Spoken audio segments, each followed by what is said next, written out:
I should have thought of that sooner.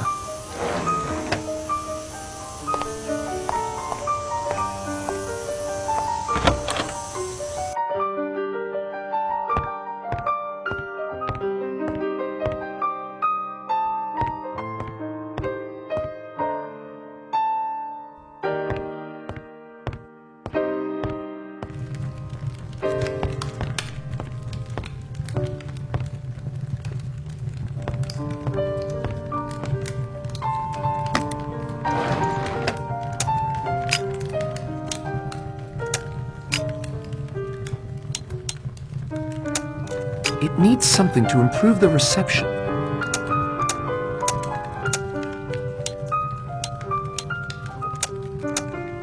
Let's hope that holds.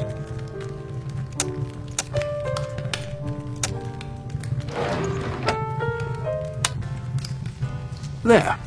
Perhaps some light music will help soothe Vera's nerves. There. Perhaps some light music will help soothe Vera's nerves.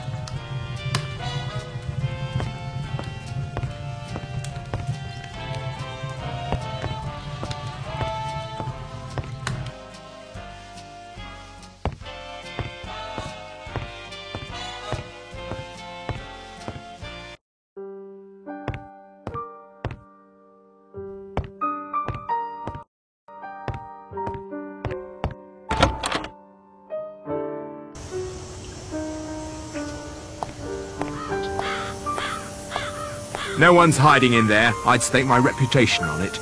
I've done some hunting in my day for some very elusive game. If Owen's in that house, he must be invisible. Any luck at all? There's no one on this island except our 9 selves. Where haven't you searched? The woodshed. I should have guessed he might be out there. Have you reached any conclusions? Maybe it was just an accident and a suicide. Or 2 accidents or 2 suicides for all I know. That'll do, Mr. Bloor.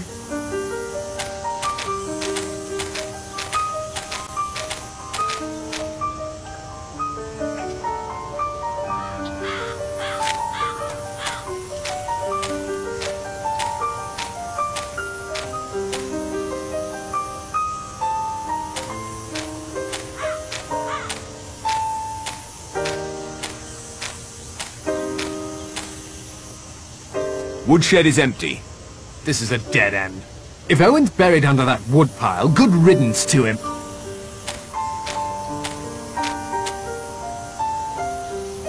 Have you searched the entire island? Early days yet. Plenty of ground still to cover. Thanks, Bloor.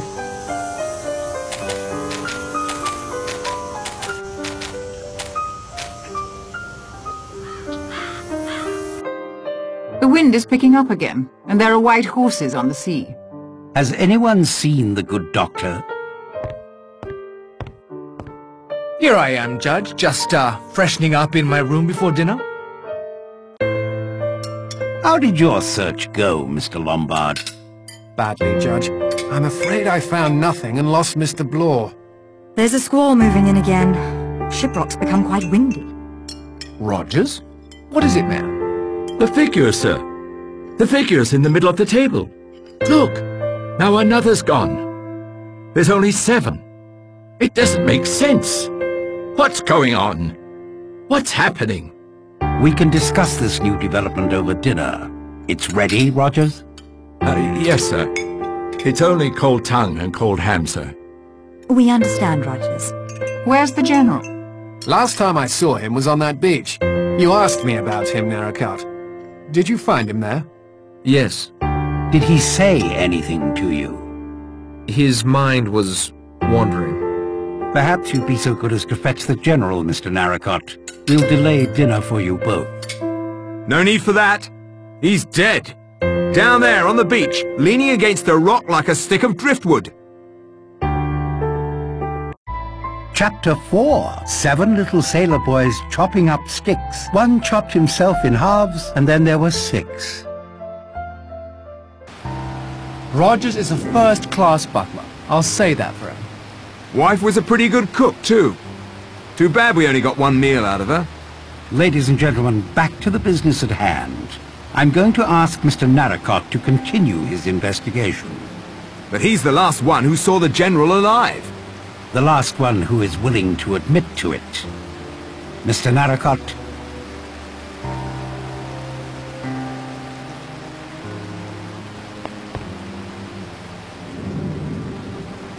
Cause of death, Doctor?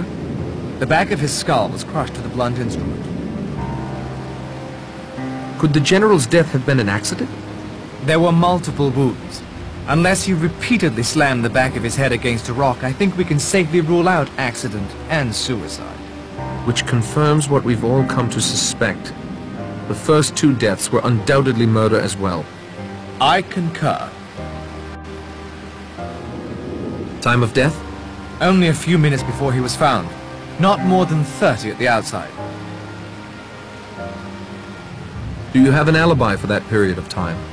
Why, the judge and I were playing snooker. Forgive me, Doctor, but you went up to your room, if you'll recall. Oh, of course, of course. For a moment or two only. Thank you for your time, Doctor.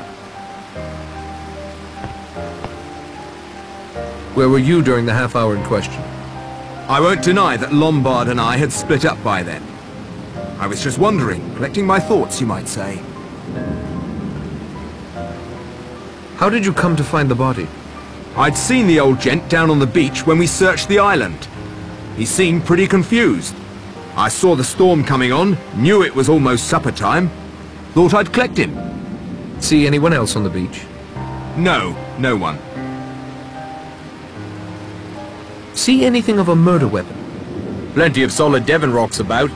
I didn't see any blood, but the rock could have just been tossed in the surf. One said he'd stay right there, and then there were 7. Thank you, Miss Claythorne, for again calling our attention to the rhyme. It is significant without a doubt. We have one dead from having choked himself. Another overslept herself. Now a third wishes to remain in Devon, and his wish is granted to him in a most final manner. Thanks, Blore. Where were you during the half hour in question? Up on Ship Rock, where we spoke. The entire time? Yes, until the wind came up. I thought I should get back before the storm. You could see the beach from where you were? I spent most of my time on the far side of the summit. But I did move to a position above the beach once or twice. I saw you talking to the General from there. Yes. He seemed to know he was going to die. Could that be because you were swinging a rock at his head? He was quite alive when I left him. Did you see anyone else on the beach? Yes, I saw Philip. Mr. Lombard and Mr. Blore walking up the path from the beach. But that was earlier. Anything else you can add, Vera? No, nothing, I'm afraid. Thank you for your time, Miss Claythorne.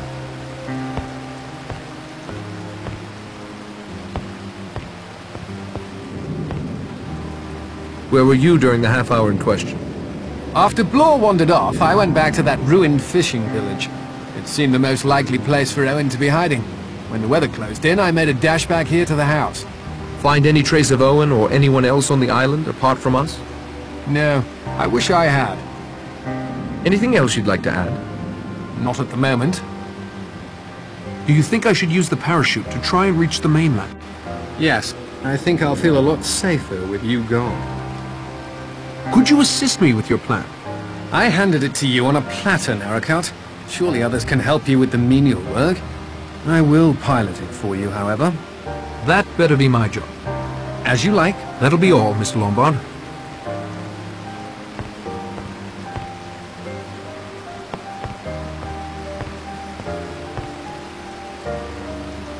Where were you during the half hour in question? On the front patio, knitting. I'd been there since just after breakfast. You spoke with me then. We saw her too after we'd searched the house. Thank you, Mr. Lombard, but I feel bound to add that there were many stretches of time throughout the morning when I was quite alone. Who else did you see? Almost everyone at one time or another, I should think. I saw the General walk off along that path towards Ship Rock. A minute or two later, Miss Claythorne headed in the same direction. He went to the beach. I climbed the rock. Rogers was also near me for a time, sweeping away some of the debris on the patio from last night's storm. Very tidy chap, that Rogers.